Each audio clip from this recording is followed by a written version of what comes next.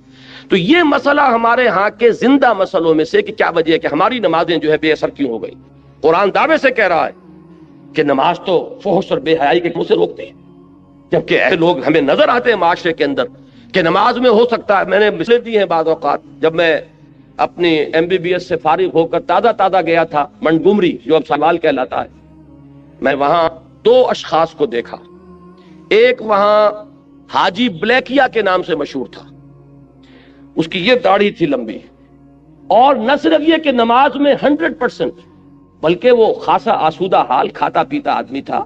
اس کے پاس ڈپو تھے اور ڈپو ہی میں بلیک ہوتی تھی، تو وہ اذان بھی خود جا کر دیتا تھا، 5 وقت کی اذان وہ شخص دیتا تھا۔ یعنی جہاں تک عبادت کا تعلق ہے، یہ ایک صاحب ساہیوال کے بیٹھے ہوئے سر ہلا رہے ہیں، تو وہ ان کے ذہن میں وہ صاحب آ گئے ہوں گے، لیکن بہرحال میں کسی متن شخص کو نہیں، میں تو ایک مثال کے طور پر آپ سے کہہ رہا ہوں کہ یہ ہمارے معاشرے کے اندر وہ حاجی بلیکیا جو ہے وہ نوجوان نسل پر اپنے اس دین کا کیا اثر قائم کر رہا ہے۔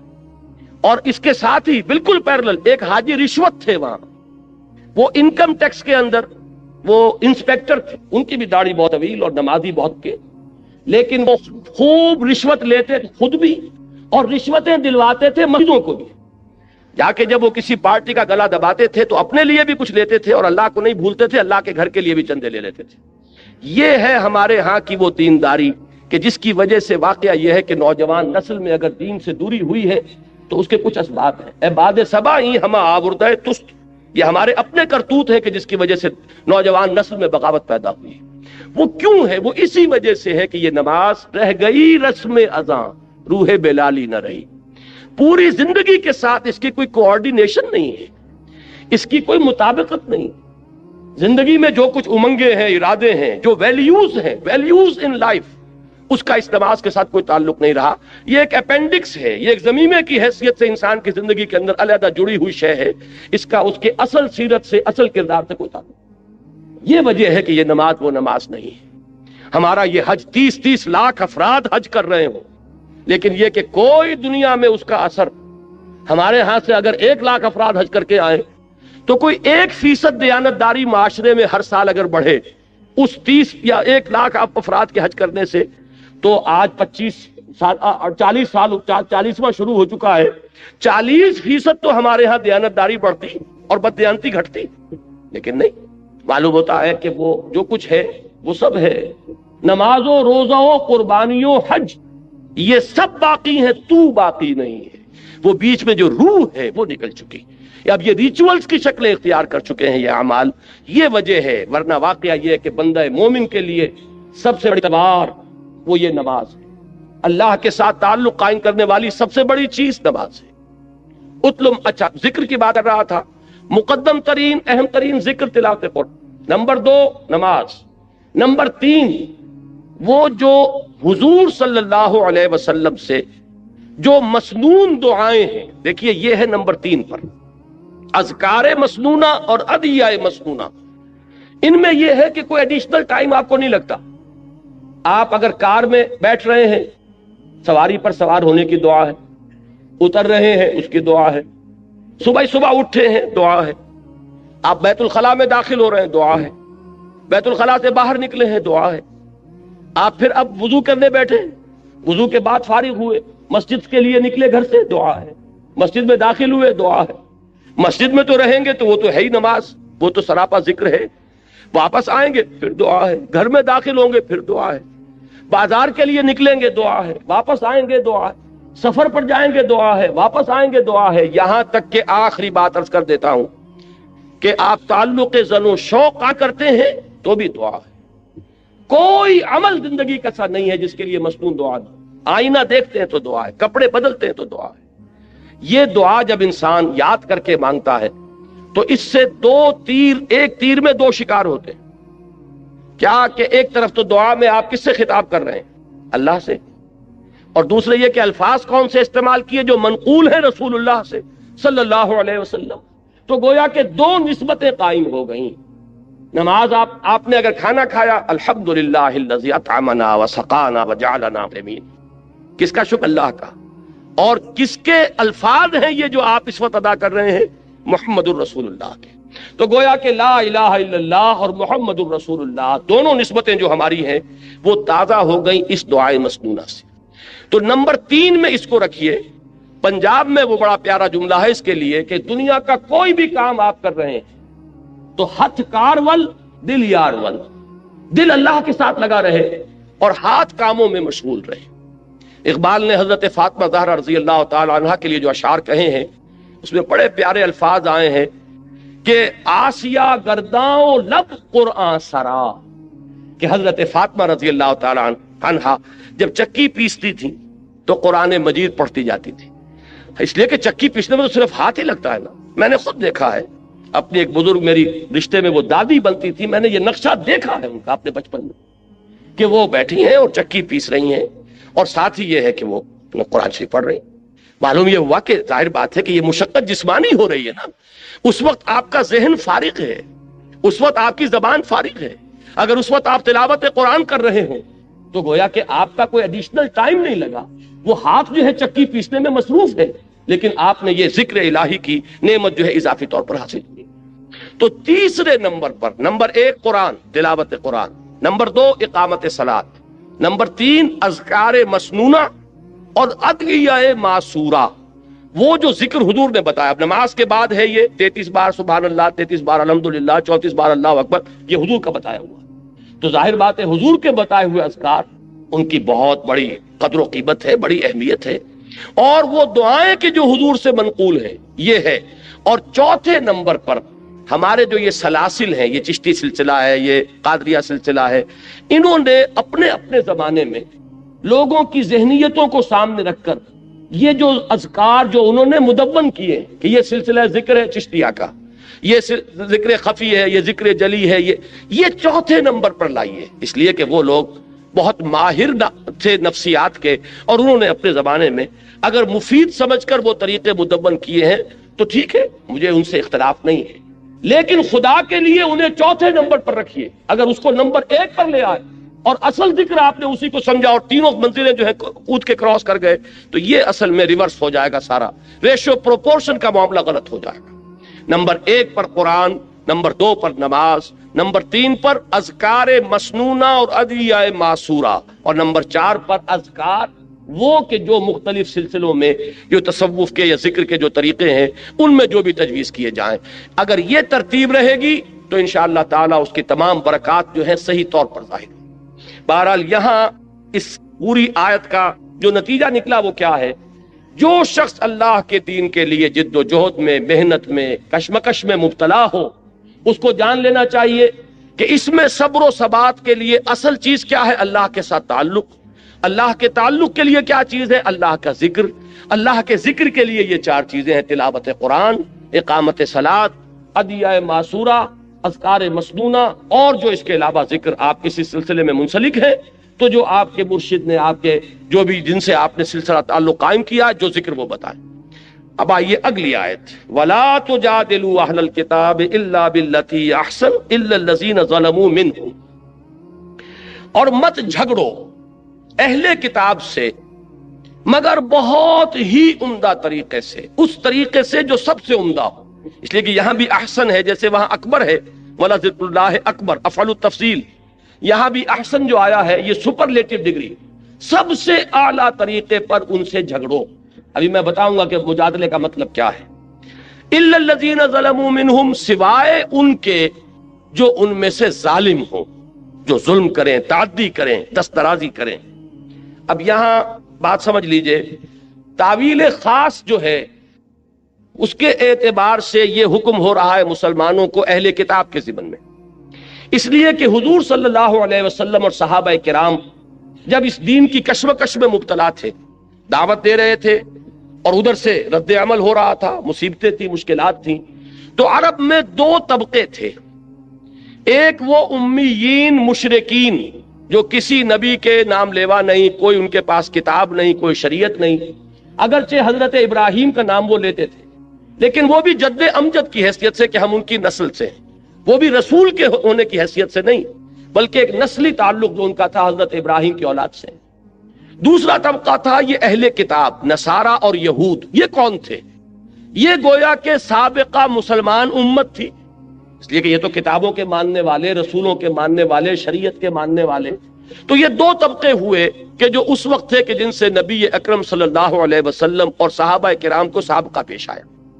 اب ان میں سے جہاں تک مشرکین کا تعلق ہے، ظاہر بات ہے کہ وہ تو ضلالا بعیدہ والی بات ہے، بہت دور نکل گئے، مشرک ہیں، بتوں کو پوج رہے ہیں، ان کے ہاں تو کوئی بھی خیر موجود ہے ہی نہیں۔ لیکن جہاں تک ان اہل کتاب کا تعلق ہے، اگرچہ اخلاقی طور پر کیا آپ نے اس کی صفائی کی ان کی طرف سے، ایک اور کوئی حملہ ہو گیا، تو یہ بحث و نزاع جو ہے یہ جدال ہے۔ اب اس میں ظاہر بات ہے کہ جب آپ دین کے غلبے کی جد و جہد کر رہے ہیں تو آپ یہ نہیں کہہ سکتے کہ بھائی کسی سے کچھ نہ کہو، کسی سے مت الجھو، الجھنا تو پڑے گا، دین غالب کیسے ہوگا؟ اس لیے کہ جو بھی باطل کے پرستار ہیں وہ تو راستہ روکے کھڑے ہیں، وہ تو نہ یہ چاہتے ہیں کہ دین کا پیغام عام ہو، نہ یہ چاہتے ہیں کہ کوئی دین کی طرف پیش قدمی کرے، تو الجھنا تو پڑے گا، تصادم تو ہوگا، وہ تو ناگزیر ہے۔ یہ جو بعض بڑے نیک طبع لوگ ہوتے ہیں کہ صاحب بس آپ اپنا کام کیجئے، کسی سے الجھیے نہیں، میں ان کی نیکی کو تو داد دیتا ہوں، لیکن یہ میں سمجھتا ہوں کہ ان کے سامنے تصور ہی نہیں ہے، اس لیے کہ ان کے سامنے اگر وہ حرکی تصور ہو تو حرکی تصور میں تو الجھنا پڑے گا۔ جو آپ کا راستہ روک کر کھڑا ہو گیا اسے آپ ہٹائیں گے نہیں تو راستے پہ کیسے چلیں گے؟ تو ٹھیک ہے، آپ اگر سٹیٹس کو مینٹین کرنا چاہتے ہیں، جیسے بھی رہے معاشرہ ویسے رہے، تب تو آپ کسی سے نہ الجھیے۔ لیکن یہ کہ اگر آپ کو اس معاشرے کو کسی رخ پر لے کر جانا ہے، اگر آپ کو یہاں اللہ کے دین کو غالب کرنا ہے، تو جو بھی راستے میں آ رہا ہے اس سے آپ کو دست و گریبان ہونا پڑے گا۔ اس میں یہ ہے کہ وہ نیکی جو ہے، نیکی کا ایک تصور وہ ہے وہی کہ جو اس سٹیٹک کانسیپٹ آف ریلیجن کے ساتھ جو ہے اس کی مطابقت ہے۔ اپنی ذاتی زندگی میں نماز روزہ کر لو، اللہ اللہ خیر صلی اللہ، تب تو یہ کہ نہ کسی سے الجھنا، نہ کسی کے ساتھ بحث و نزاع، وہ اپنے دھندے میں لگا رہے، تم اپنے دھندے میں لگے رہو۔ لیکن اگر دین کی جد و جہد کرنی ہے تو آپ کو ان کی باتوں کا جواب دینا پڑے گا۔ وہ لوگ عوام کو ورغلائیں گے، آپ کو ان کے مغالطے رفع کرنے پڑیں گے، اور کسی وقت ایسا بھی ہو سکتا ہے کہ آپ کو ان پر بھی جوابی حملہ کرنا پڑے۔ قرآن مجید میں آپ کو نظر آ جائے گا بنی اسرائیل سے جو خطاب ہوا ہے سورہ بقرہ میں، 5ویں رکوع سے لے کے 15ویں رکوع تک، ان پر قرآن مجید نے ان کی جو غلطیاں تھیں، ان کی جو خامیاں تھیں، ان کی تاریخ کے جو اہم واقعات تھے کہ جن سے کہ انہوں نے اللہ اور اس کے رسول کے راستے سے جو انحراف کیا تھا، ان سب کا کھول کر پردہ چاک کیا گیا، اور ایک بڑی مفصل قرارداد فرد جرم جو ہے ان کے اوپر عائد کی گئی ہے۔ تو یہ سارا کام کرنا پڑتا ہے، لیکن یہ کہ اہل کتاب کے ساتھ ایک احتیاط کی ضرورت ہے کہ ایک تو مشرکین ہیں، ان کا معاملہ یہ ہے کہ وہ بہت دور نکل گئے ہیں اپنی ضلالت اور گمراہی میں، لیکن یہ بہرحال کسی نہ کسی درجے میں زبانی کلامی اللہ، رسول، آخرت، کتاب، شریعت، نبوت، وحی، فرشتے، ان سب کو مانتے ہیں، لہذا ان کے ساتھ بہت نرم رویہ اختیار۔ وَلَا تُجَادِلُوا أَهْلَ الْكِتَابِ إِلَّا بِالَّتِي هِيَ أَحْسَنُ، اور مت جھگڑو، مت مجادلہ کرو اہل کتاب سے مگر اس طور سے کہ جو بہت ہی اعلیٰ۔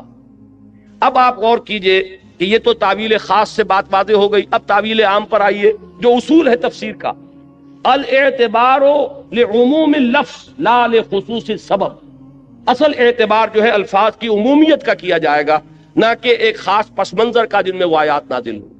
اب اس کو جنرلائز کیجئے تو وہ بات کیا بنے گی؟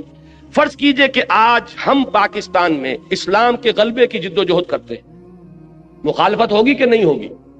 کمیونسٹ بھی مخالفت کریں گے، ملحدین بھی کریں گے، سیکولرزم کے قائلین بھی کریں گے، جو یہ قومیتوں کا نظریہ تراش کر جو اس کی بنیاد پر گاڑی چلا رہے ہیں وہ بھی کریں گے۔ یہ سب کریں گے کہ نہیں کریں گے؟ آپ کو ایک چومکھی جنگ لڑنی پڑے گی۔ اگر غالب نہیں کرنا اسلام کو تو گھروں میں بیٹھیے، کسی سے الجھنے کی ضرورت نہیں۔ لیکن یہ ہے کہ اگر آپ کو اسلام کو غالب کرنا ہے تو الجھنا پڑے گا۔ اب اس الجھنے میں ایک ہمارے ہاں وہ طبقات ہیں کہ جن کا کچھ نہ کچھ مذہب کے ساتھ تعلق ہے، ان کی کچھ نہ کچھ مذہب کے ساتھ جو ہے ان کی کمٹمنٹ ہے، وہ نماز روزہ کرتے ہیں، وہ کچھ نہ کچھ دین کا کے لیے محنت ہے، بھاگ دوڑ ہے، اگرچہ آپ سے اختلاف ہے، آپ کے طریقہ کار سے اختلاف ہے۔ مثال کے طور پر جماعت اسلامی یہ کام کر رہی ہے، تبلیغی جماعت ہے وہ اپنے طریقے پر کام کر رہی ہے، جماعت اسلامی کا طریقہ اور ہے، تبلیغی جماعت کا طریقہ اور ہے۔ جمعیت العلماء اسلام ہے وہ اپنے طریقے پر کام کر رہی ہے، وہ نہ تبلیغی جماعت کا طریقہ ہے نہ جماعت اسلامی کا طریقہ ہے۔ ہم نے ایک تنظیم قائم کی، تنظیم اسلامی، ہمارے سامنے ایک اور طریقہ کار ہے۔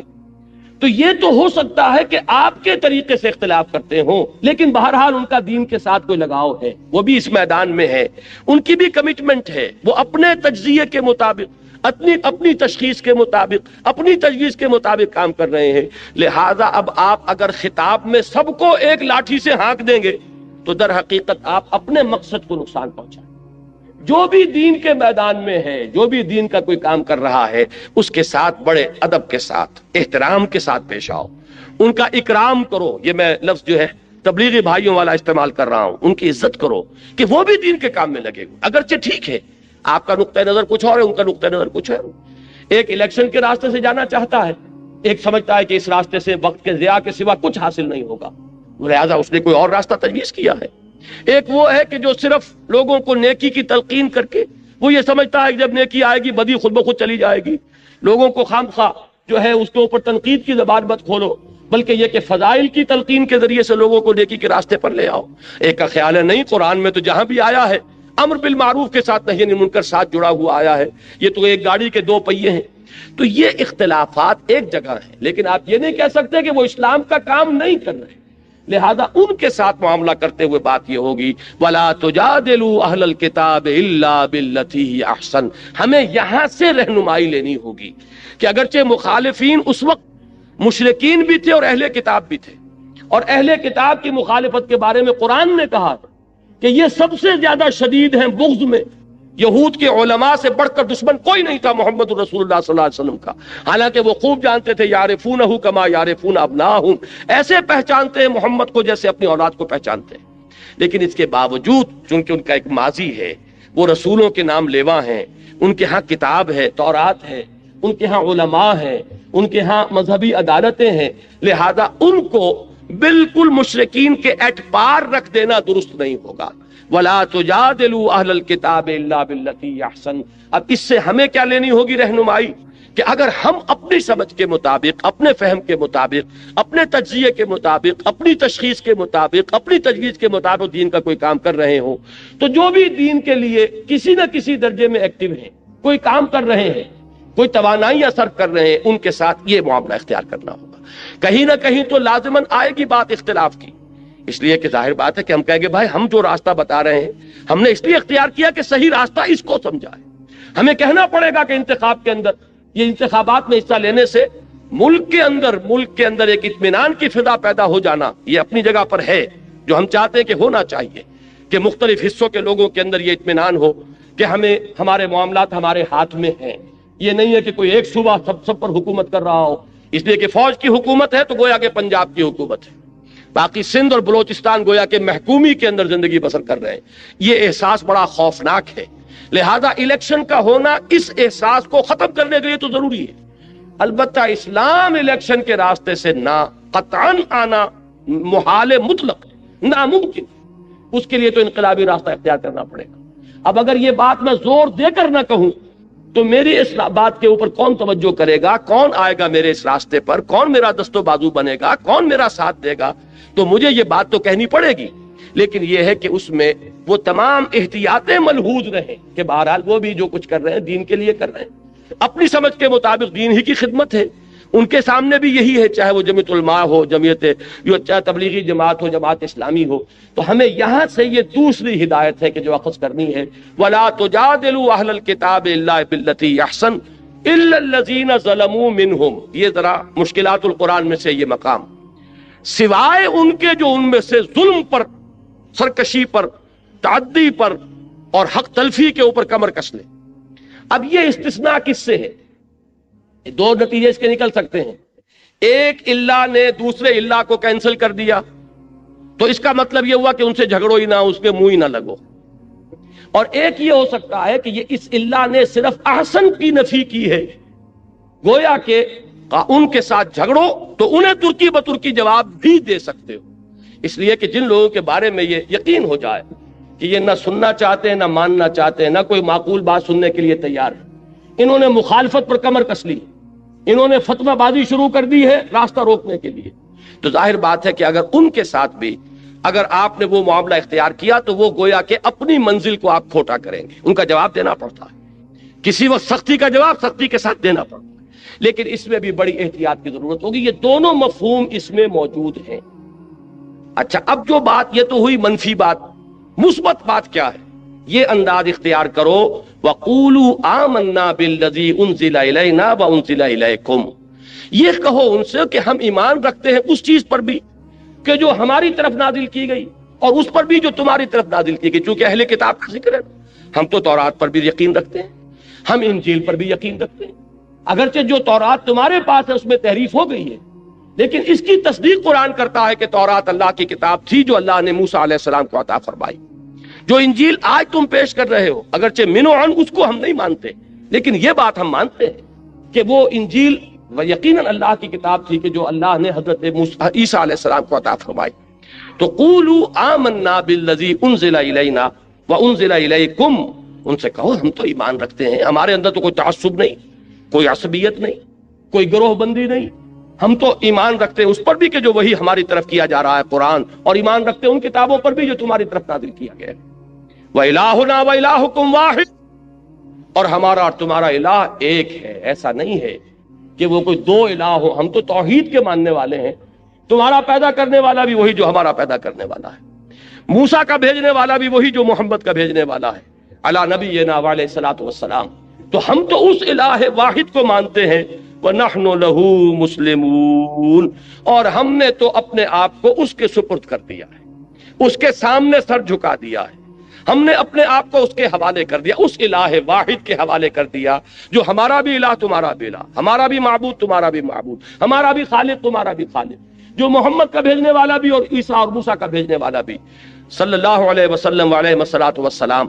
لہذا یہ انداز جب آئے گا تو اس سے کیا نتیجہ نکلتا ہے کہ ایک انداز یہ ہوتا ہے بس ہم ہی ٹھیک ہے، باقی سب کوئی ان کی کوئی بنیاد نہیں، کوئی حقیقت نہیں. آپ کو جہاں پر بھی جو حق نظر آئے اس کو تسلیم کیجئے، جہاں خیر نظر آئے اس کو مانیے، تاکہ لوگوں پر یہ اثر قائم ہو کہ ان کے اندر تعلی نہیں ہے، تکبر نہیں ہے. یہ بس ہم چما دیگرے نہیں، یہ انداز ان کا نہیں ہے کہ ہم ہی ہم اور کوئی نہ ہو، بلکہ یہ حق جہاں بھی پایا جاتا ہے اس کو مانتے ہیں. صحیح بات جب سامنے رکھی جائے فوراً تسلیم کرتے ہیں، حقیقت جب آئے لپک کر قبول کرتے ہیں. جیسے کہ حضور نے فرمایا الحکمت ضالۃ المومن هو احق بها حیث وجدها. حکمت اور دانائی کی بات تو مومن کی گویا کہ گمشدہ متاع ہے کہ وہ سب سے بڑھ کر حقدار ہے اس کا جہاں بھی پائے. سچی بات جہاں ملے گی وہ ہماری جاگیر ہے، حقیقت جہاں ہے وہ ہماری میراث ہے، دانائی جہاں سے بھی ملے وہ ہماری گمشدہ متاع ہے. یہ انداز ہونا چاہیے کہ یہ حق کے ماننے والے ہیں، یہ کسی جماعتی عصبیت میں مبتلا نہیں ہو گئے کہ اپنے بزرگ تو بہت بڑے اور دوسروں کے بزرگ چاہے ان کے اندر کتنے ہی کمالات ہوں ان کو کوئی حیثیت دینے کو تیار نہیں. میں نے تازہ میثاق میں جو ایک طویل مضمون لکھا تھا، تنظیم اسلامی میں شامل ہوئے ہیں نوجوان علماء میں سے ایک اہم شخصیت مولانا سعید الرحمن علوی، تو ان کے حوالے سے میں نے جو میثاق میں لکھا ہے مضمون، اس میں یہی بات واضح کی. ہمارے ہاں دینی حلقے اور دینی جماعتیں جو ہیں اس طرح کے واٹر ٹائٹ کمپارٹمنٹس میں منقسم ہو گئے کہ اگر کوئی دیوبندی ہے تو ظاہر بات ہے کہ دیوبندی علماء سے اس نے پڑھا، دیوبندی علماء کی صحبت اس نے اٹھائی، ان کی عظمت کا نقش اس پر قائم ہوا.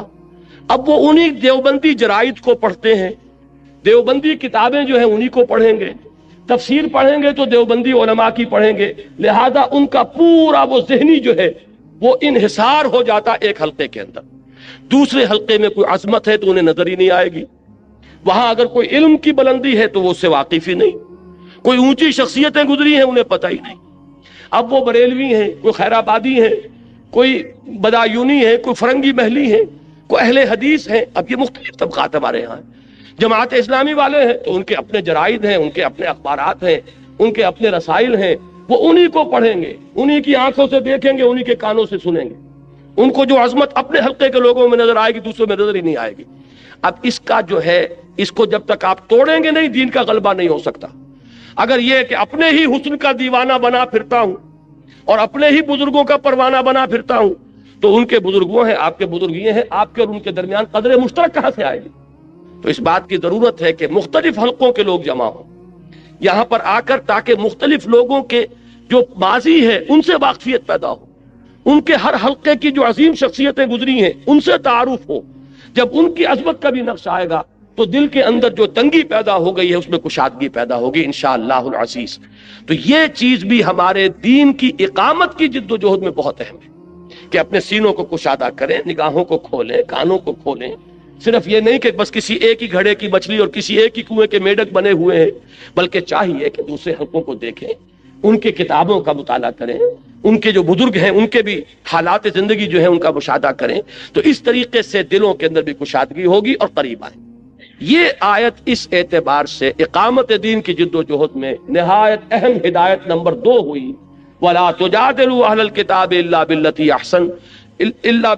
أَحْسَنَ إِلَّا الَّذِينَ ظَلَمُوا مِنْهُمْ وَقُولُوا آمَنَّا بِالَّذِي أُنزِلَ إِلَيْنَا وَأُنزِلَ إِلَيْكُمْ وَإِلَٰهُنَا وَإِلَٰهُكُمْ وَاحِدٌ وَنَحْنُ لَهُ مُسْلِمُونَ.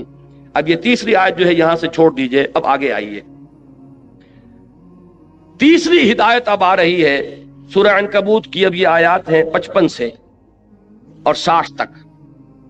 یا عبادی الذین آمنوا ان ارضی واسعۃ فایای فاعبدون کل نفس ذائقۃ الموت ثم الینا ترجعون والذین آمنوا وعملوا الصالحات لنبوئنهم من الجنۃ غرفا تجری من تحتها الانہار خالدین فیہا نعم اجر العاملین الذین صبروا وعلی ربهم یتوکلون وَكَأَيٍّ مِّن دَابَّةٍ لَا تَحْمِلُ رِزْقَهَا اللَّهُ يَرْزُقُهَا وَإِيَّاكُمْ وَهُوَ السَّمِيعُ الْعَلِيمُ. اس کے ساتھ ہی آیت نمبر 64 بھی پڑھ لیں.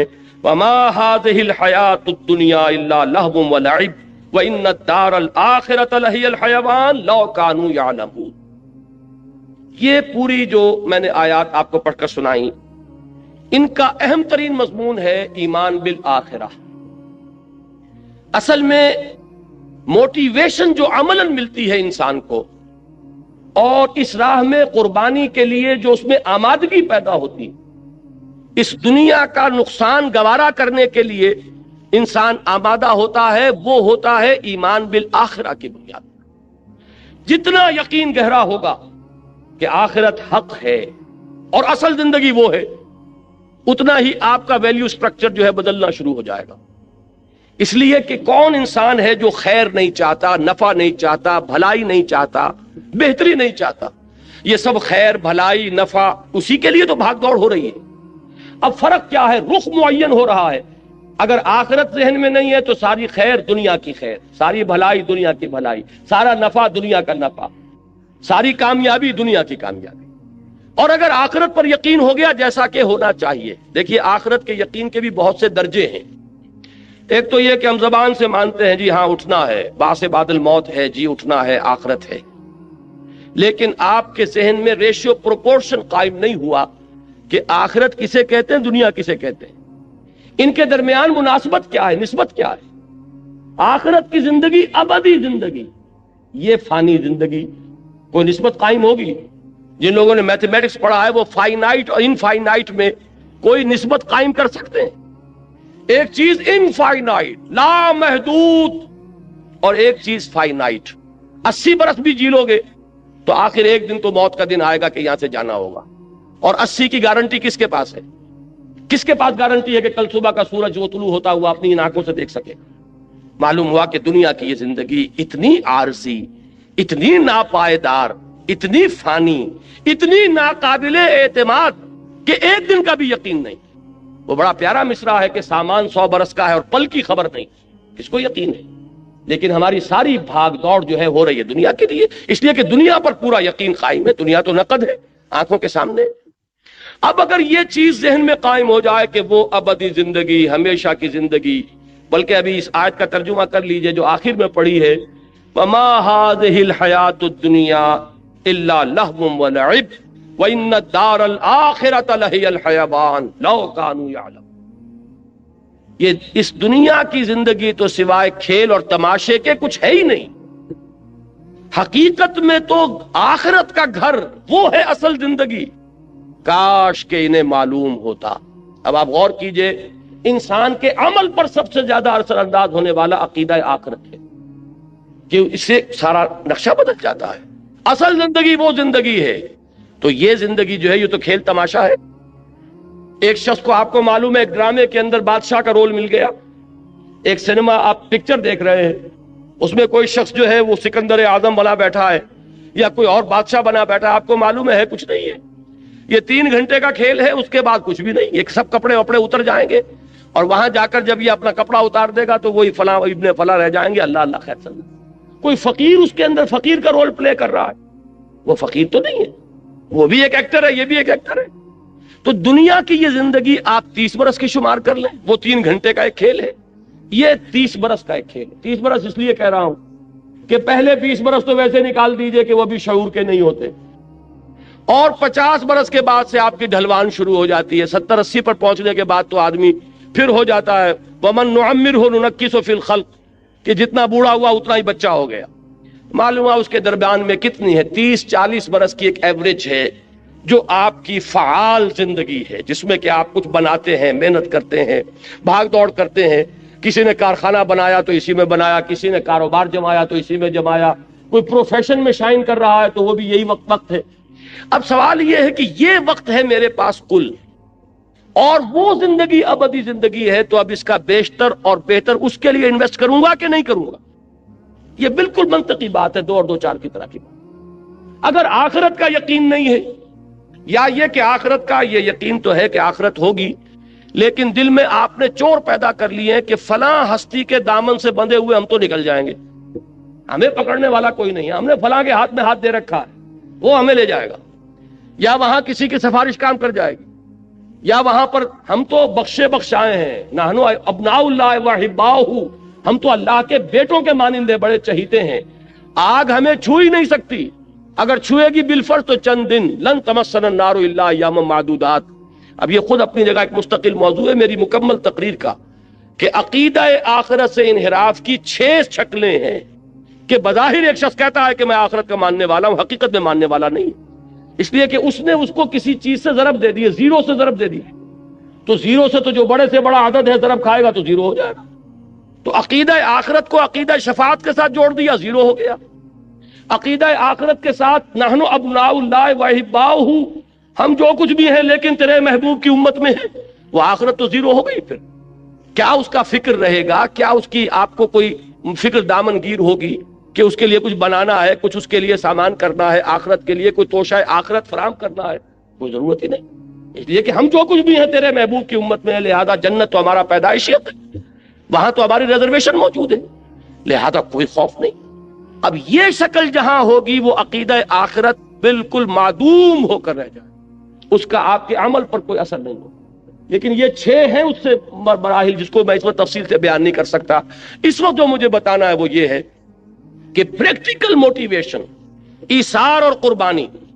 ابھی میں آ رہا تھا, میرے ساتھ ایک ساتھی تھے, ہماری تنظیم اسلامی شکاگو کے اہم کارکن ہیں, وہ آئے ہوئے ہیں 3 مہینے کے لیے یہاں پاکستان, اور میرے ساتھ سفر پر آئے.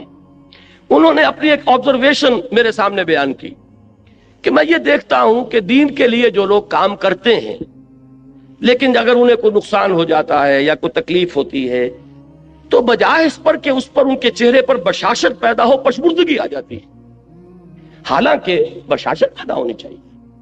یہ میں نے کہا کہ آپ کی آبزرویشن جو ہے یہ بہت صحیح ہے, بہت درست ہے. اس کا سبب کیا ہے؟ سبب یہ ہے کہ ہم کسی وجہ سے, عام طور پر ہمارے ہاں دین کا کام جو ہو رہا ہے وہ کوئی کمیونٹی ورک کے طور پر ہو رہا ہے, کوئی ایک قومی جد و جہد ہے, جیسے پاکستان کی تحریک تھی, قومی جد و جہد تھی, لیکن ہم نے اس میں نعرہ اسلام کا لگایا, پاکستان کا مطلب کیا, لا الہ الا اللہ.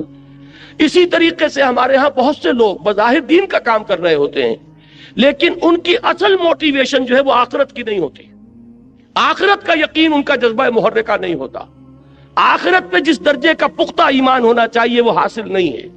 ورنہ تو یہ کہ یہاں کا گھاٹا ہو کر, گھوٹا دیکھ کر انسان کو خوشی ہونی چاہیے کہ یہاں جو مجھے ڈیبٹ ہو رہا ہے وہاں کریڈٹ ہو رہا ہے, یہاں جو نقصان ہو رہا ہے وہاں میری عاقبت بن رہی ہے. یہ یقین اگر ہوگا تو اگر کوئی تکلیف آئی تو بجائے پشمردگی کے استبشار پیدا ہوگا. یہ سورہ توبہ میں لفظ استعمال ہے, فَاسْتَبْشِرُوا بِبَيْعِكُمُ الَّذِي بَایَعْتُم بِهِ, تو خوشیاں مناؤ, تم پر تو بشاشت طاری ہونی چاہیے.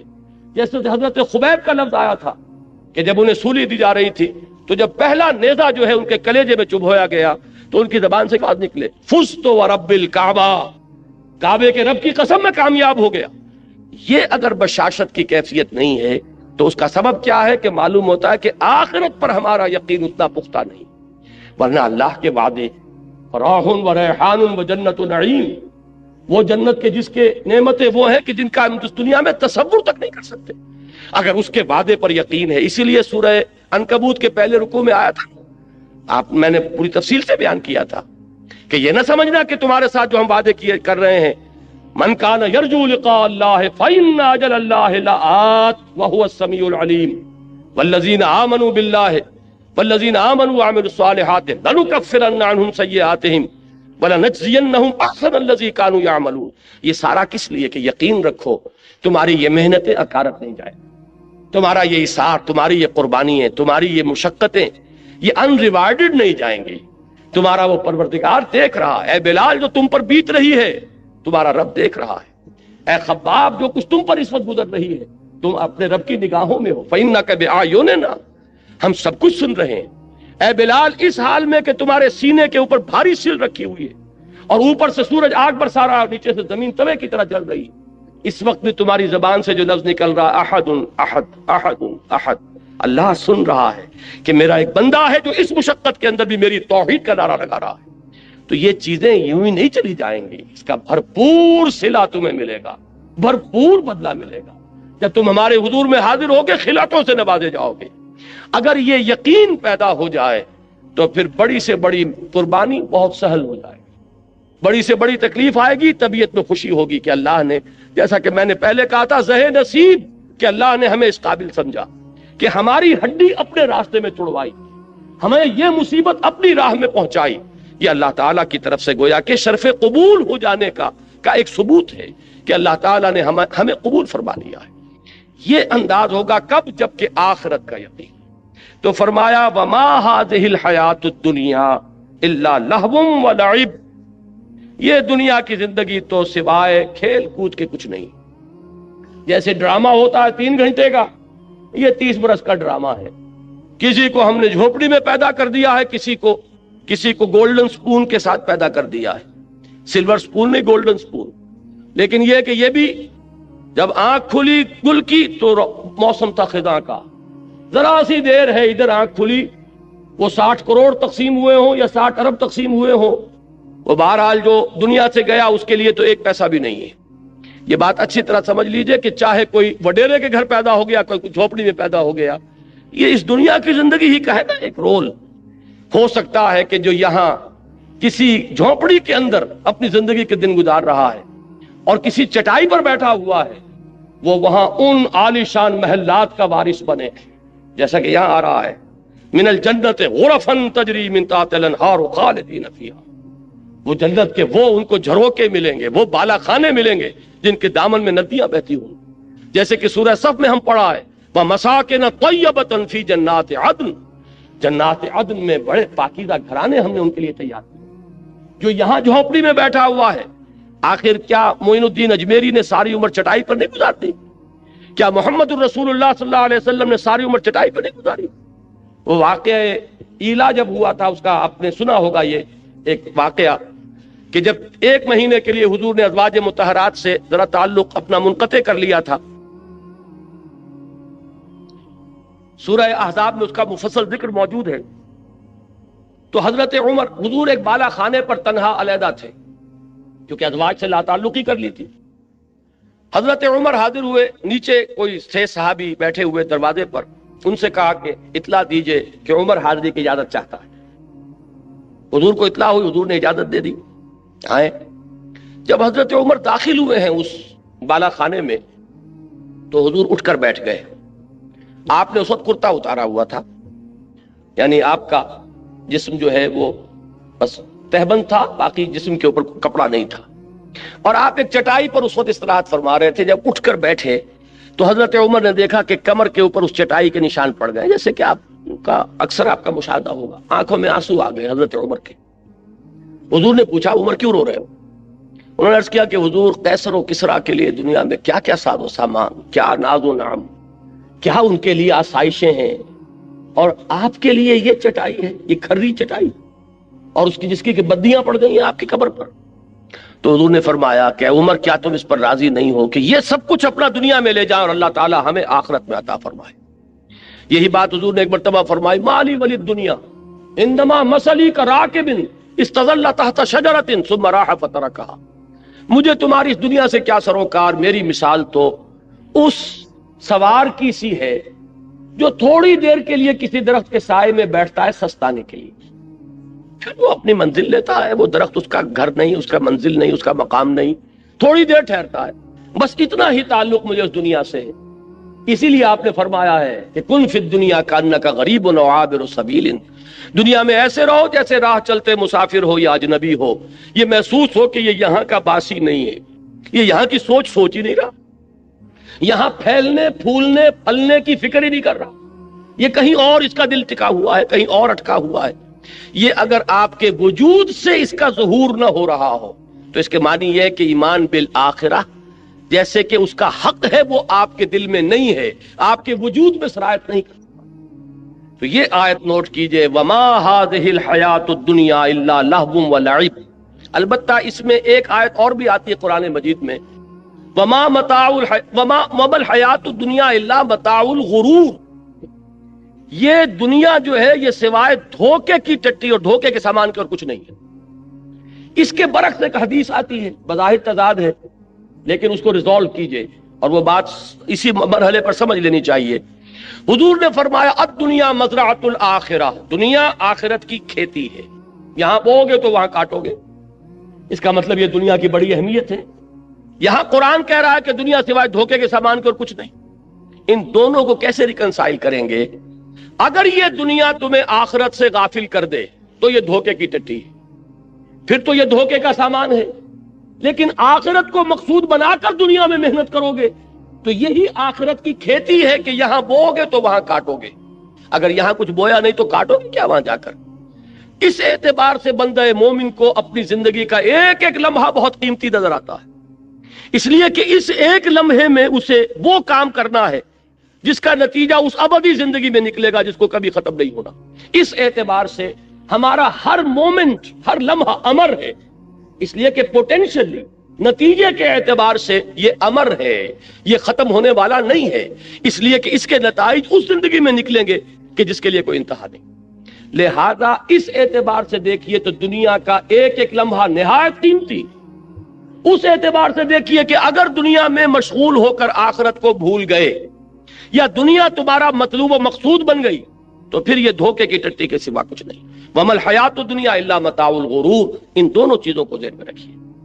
فرمایا وما هذه الحیات الدنیا الا لهو ولعب وان الدار الاخرة لهي الحیوان لو كانوا يعلمون. اور اصل زندگی تو آخرت کی زندگی ہے، کاش کہ انہیں معلوم ہوتا. اب آئیے اوپر والی آیات، اس میں خاص طور پر ہجرت کا حکم دیا جا رہا ہے، اور بلکہ حکم نہ کہیے ہجرت کا اشارہ کیا جا رہا، رہنمائی دی جا رہی ہے. یہ ہجرت جو ہے جس کا یہاں ذکر ہو رہا ہے یہ ہجرت حبشہ ہے. یہ حضور کی سیرت کا جو مکی دور ہے اس کا یہ ابتدائی مرحلہ پھر سمجھ لیجئے. آپ نے 3 سال دعوت دی جو کہ خفیہ دعوت تو نہیں تھی، کوئی انڈر گراؤنڈ موومنٹ نہیں تھی، لیکن یہ کہ برملا اعلان کے ساتھ بھی نہیں تھی. From person to person, personal contact سے دعوت بڑھ رہی. تیسرے سال میں وہ آیت نازل ہوئی کہ فاصدع بما تؤمر، اب ڈنکے کی چوٹ کہو اے محمد جس کا کہ تمہیں حکم ہوا ہے.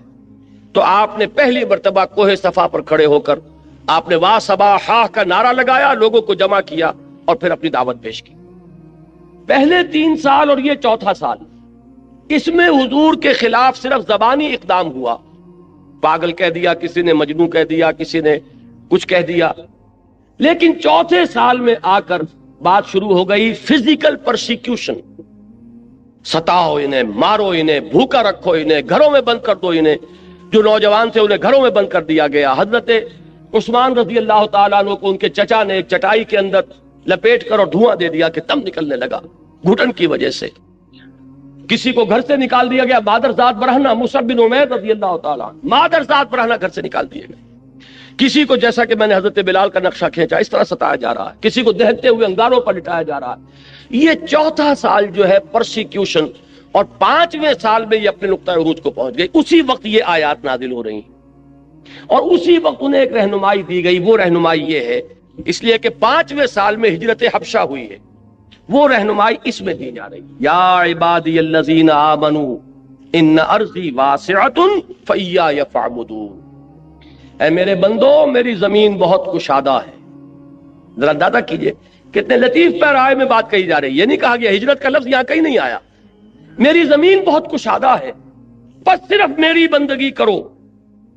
یہ پس صرف میری بندگی کرو کا مفہوم کیا ہے، یہ تو انشاءاللہ کل تفصیل سے بیان ہوگا۔ عقیدہ توحید کے عملی تقاضے پر جب یہیں پر اسی مقام پر مجھے تقریر کرنی ہے، اور اقامت دین کی جد و جہد کیا ہے، یہ ساری چیزیں کل آئیں گے۔ لیکن اس وقت صرف یہ نوٹ کیجئے کہ یہاں کہنے کا مطلب کیا ہے کہ اگر کسی ایک مقام پر رہ کر تم میری بندگی نہ کر سکو تو تم اس مقام سے، اس ملک سے، اس جگہ سے بندھے ہوئے نہیں ہو، اور میری زمین تنگ نہیں۔ جہاں بھی تم جا کر جہاں میری بندگی کر سکو، میری اطاعت کر سکو، میرے احکام پر چل سکو، اس ملک کی طرف ہجرت کر جاؤ، اس سرزمین کو چھوڑو اور چلے جاؤ کسی ایسی جگہ پر۔ اور یہ ہے کہ میری زمین کشادہ ہے، اگر تم زمین سے بندھے نہ رہو گے تو انشاءاللہ تعالیٰ تم پاؤ گے کہ تنگی نہیں۔ اس میں لطیف پیرائے میں اشارہ کر دیا گیا۔ حضرت علی رضی اللہ تعالیٰ عنہ کے اشعار ہیں بڑے پیارے اسی موضوع پر۔ فَقُلْ لِلْقَاعِدِينَ عَلَى هَوَانٍ إِذَا ضَاقَتْ بِكُمْ أَرْضٌ فَسِيحُوا بِلَادُ اللَّهِ وَاسِعَةٌ فَضَاءُوا وَأَرْضُ اللَّهِ وَرِزْقُ اللَّهِ فِي الدُّنْيَا فَسِيحُوا فَقُلْ لِلْقَاعِدِينَ عَلَى هَوَانٍ إِذَا ضَاقَتْ بِكُمْ أَرْضٌ فَسِيحُوا۔ اللہ تعالیٰ کی زمین بڑی کشادہ ہے، اور اللہ کی زمین میں اس کا رزق بہت پھیلا ہوا ہے۔ تو جو لوگ ذلت کے باوجود کسی مقام پر ٹکے ہوئے ہوں، ان کو یہ میرا پیغام پہنچا دو کہ اس زمین کو چھوڑو اور کہیں اور چلے جاؤ جہاں عزت کی روزی تمہیں مل سکتی ہو۔ فَقُلْ لِلْقَاعِدِينَ عَلَى هَوَانٍ إِذَا ضَاقَتْ بِكُمْ أَرْضٌ فَسِيحُوا، جب کوئی ایک زمین تم پر تنگ ہو جائے تو اس کو خیر بات کہو، کہیں چلے جاؤ۔ تو یہ مضمون جو ہے یہاں آ رہا ہے ہجرت کے ضمن میں۔ یا عبادی الذین آمنوا ان ارضی واسعۃ، اے میرے وہ بندو جو ایمان لائے ہو، میری زمین بہت کشادہ ہے۔ اب دیکھیے یہاں نوٹ کیجئے، جب حضرت ابو بکر بھی ہجرت حبشہ کے لیے نکلے تھے مکے سے، حضرت عثمان تو گئے ہیں، حضور کی صاحبزادی ان کے نکاح میں تھی، اور میاں بیوی دونوں نے اللہ کی راہ میں جب ہجرت کی تو حضور نے فرمایا یہ پہلا جوڑا ہے جو اللہ کی راہ میں ہجرت کر رہا ہے حضرت لوط کے بعد۔ اس طریقے سے اس کے ساتھ آپ نے ایک مشابہت پیدا فرمائی۔ تو حضرت عثمان گئے اور بھی بہت سے صحابہ گئے، حضرت ابو بکر بھی نکلے، لیکن ابن الدغنہ مل گیا، ایک بہت بڑے سرداروں میں سے تھا۔ کہاں چلے ابو بکر کہ میں اب حبشہ جا رہا ہوں۔ کیوں؟ کہ یہاں مکے والے مجھے خدائے واحد کی پرستش نہیں کرنے دیتے، میرے راہ میں رکاوٹ ڈال رہے ہیں۔ میں ایک اللہ کو پوجنا چاہتا ہوں، ایک اللہ کی بندگی کرنا چاہتا ہوں، لیکن یہ کہ وہ میرے راستے میں رکاوٹیں ڈال رہے ہیں، مجھے ستا رہے ہیں۔ تو اس شخص نے کہا تھا کہ ابو بکر ہم تمہیں کیسے جانے دیں گے جبکہ تم تو یتیموں کی سرپرستی کرتے ہو، بیواؤں کی خبرگیری کرتے ہو، تم بھوکوں کو کھانا کھلاتے ہو۔ یہ میں عرض کیا کرتا ہوں کہ یہ صدیقیت کا جو مقام ہے، اور صدیقیت کبریٰ حضرت صدیق اکبر ہے ابو بکر، اس کا ایک بڑا قریبی تعلق ہوتا ہے مقام نبوت سے۔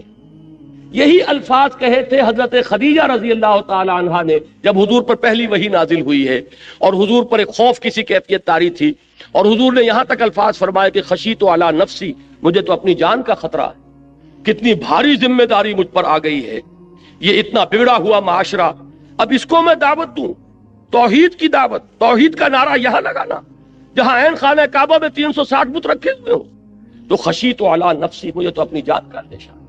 تو حضرت خدیجہ نے جو تسلی دی تھی ان کے الفاظ یہی تھے، اللہ آپ کو ہرگز ضائع نہیں کرے گا، آپ یتیموں کی سرپرستی فرماتے ہیں، بیواؤں کی خبرگیری کرتے ہیں، آپ مسافروں کی مہمان نوازی کرتے ہیں، آپ غریبوں کی مدد کرتے ہیں، اللہ آپ کو ضائع نہیں فرمایا۔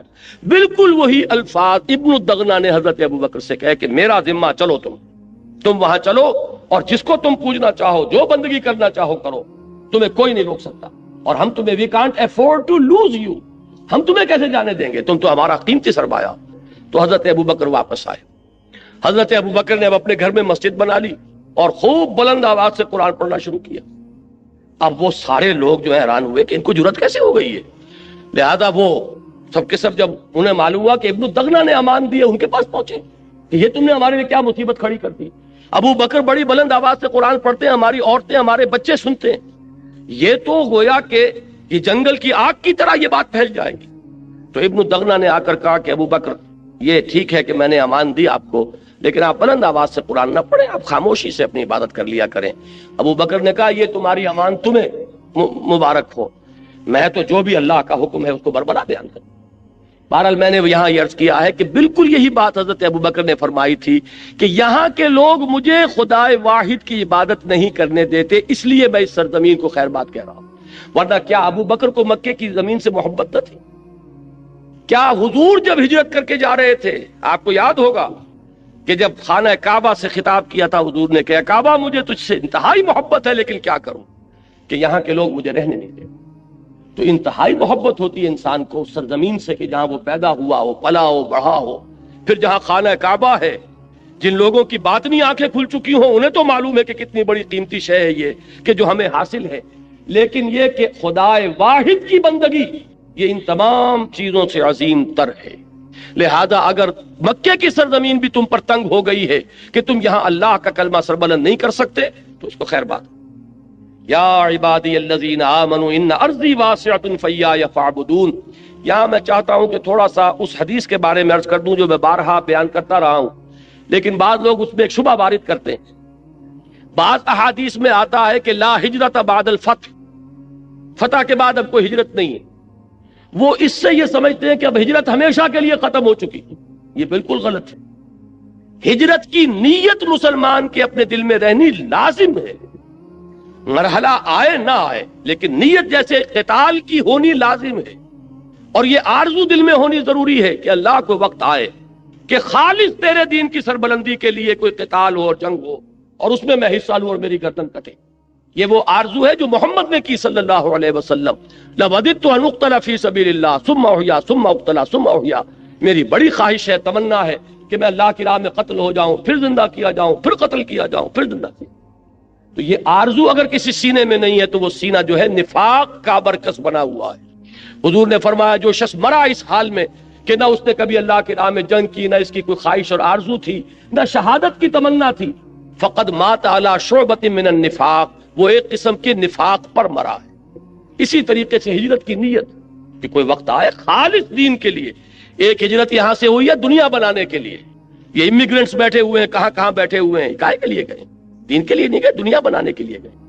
ایک ہجرت معین الدین اجمیری نے کی تھی، جا کر اجمیر کے کفر کے مرکز میں جا کر بیٹھے تھے، لیکن وہ نہ کوئی پیٹرو ڈالر کمانے گئے تھے، نہ وہ دوسرا ڈالر کمانے آئے تھے، نہ یہاں کوئی ایکسپورٹ امپورٹ کی اپنا کاروبار جمانے آئے تھے. صرف اللہ کے دین کے لیے ہجرت. یہ زمین و آسمان کا فرق ہے. اللہ کے کلمے کو پھیلانا، اللہ کی بات کو عام کرنا، اس کے لیے دل میں ہجرت رکھنا. تو وہ جو حدیث آتی ہے کہ آمرکم بخمس، اے مسلمانوں میں تمہیں 5 باتوں کا حکم دیتا ہوں، یہ بالکل دائمی شے ہے. بالجماعت والسمع والطاعت والہجرت والجہاد فی سبیل اللہ. ان 5 چیزوں کا لزوم کہ کوئی نہ کوئی جماعتی شکل ہونی چاہیے. یا تو وہ جماعت قائم ہو ایک خالص اسلامی ریاست تو وہی اصل جماعت ہے، اگر نہیں ہے تو اس کو قائم کرنے کے لیے کوئی جماعت، اس کے اندر تمہیں شامل ہونا چاہیے. بغیر جماعت کے کوئی